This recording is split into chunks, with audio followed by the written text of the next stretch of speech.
Today at Petrochemical Strategies, a tragic love story. Today I'll talk about joint ventures in the form of a story in the first of a two-part series. It's the 18th day of August in the year 2020. Before we get started with the story today, I'd like to ask you to take a minute and subscribe to my YouTube channel. This way you'll get notices every time I post something new, and you don't want to miss the next episode. I'll be talking to Peter Daniel. He's the Senior Managing Director at Water Street Partners, an Ancura company. Now let's get started with today's story. And stop me if you've heard this before. Once upon a time, Pat was a young professional with a good job and good friends. But Pat wanted to meet more people. Maybe someone who could help career-wise, or maybe in traveling the world, or maybe just to do something bigger and better. Pat felt that working together, being together with someone else would mean a better life. One day, Pat was walking down the street and ran into Jess. "Hi, Pat," Jess said, then asked, "Why do you look so down?" "Well, Jess, I've been thinking that I need to meet some more people. Get connected so I can go beyond where I am today," Pat said. "I think it's your lucky day," replied Jess. "I'm having a party on Saturday night and I think you should come." Jess handed Pat the invitation, which seemed to make Pat just a little happier. When Saturday night rolled around, Pat got ready. Although not in the best mood, Pat ventured out to the party. Jess greeted Pat at the door. "Come in," Jess said. Pat walked in and recognized a lot of people. Pat saw Robin and Morgan by the bar. They had been married for a very long time, and they were talking to Leslie and Taylor, probably giving marriage advice to the newlyweds, thought Pat. Over by the pool, Alex and Peyton were showing pictures of their newborn to coworkers Sam and Billy. Pat noticed Sam and Billy were holding hands, so maybe they had started dating. Pat noticed Terry and Joe by the palm tree. They seemed to be having another argument, again in public. They had been married 13 years and things were not looking good.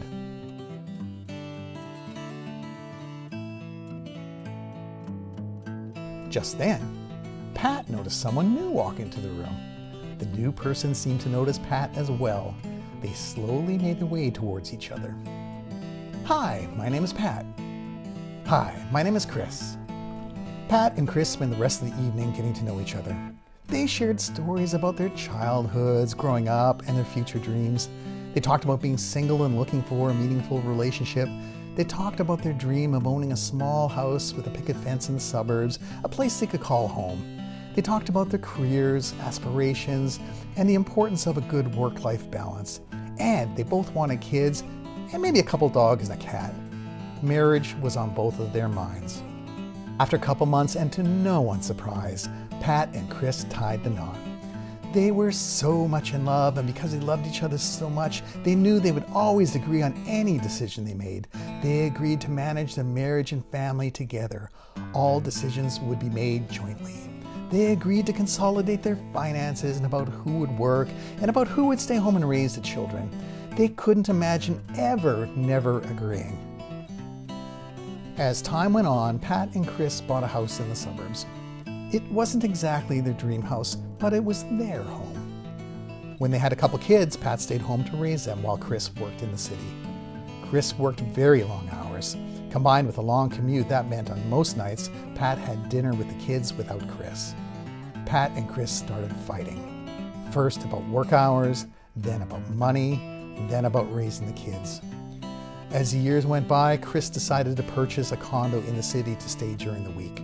That was fine with Pat because the kids were busy with tutoring and sports every weekday evening anyway. 14 years after its formation, Pat and Chris decided to terminate their joint venture. There wasn't a triggering event like a breach or default. It was more like frustration over the intent of the venture, or maybe it was a failure to achieve targets. In any event, Pat and Chris were in a deadlock with no provisions for resolution. They had not agreed on exit or termination rights up front, so dissolving the venture became contentious and costly. The one thing Pat and Chris could agree on was that the venture had run its course. 2 years later, Pat was walking down the street and ran into Jess. "Hi, Pat," said Jess, then asked, "Why do you look so down?" "Well, Jess, since my partnership with Chris terminated, I've been thinking about trying again with someone else," Pat said. I think it's your lucky day, Pat, replied Jess. I'm having a party on Saturday night, and I think you should come. Jess handed Pat the invitation, which seemed to make Pat a little happier. The end. So there you have it. A tragic love story about a joint venture. Not all joint venture stories end this way, but sometimes they do. My guest next time is going to be Peter Daniel from Water Street Partners. He's helped hundreds of clients over the past 10 years through the entire partnership life cycle. He is the thought leader in the area of joint ventures, so I'm glad to have him as a guest. Thank you for watching today at Petrochemical Strategies. You can see a full transcript of this episode on my website, petrochemicalstrategies.com. Thanks again, and I'll see you next time.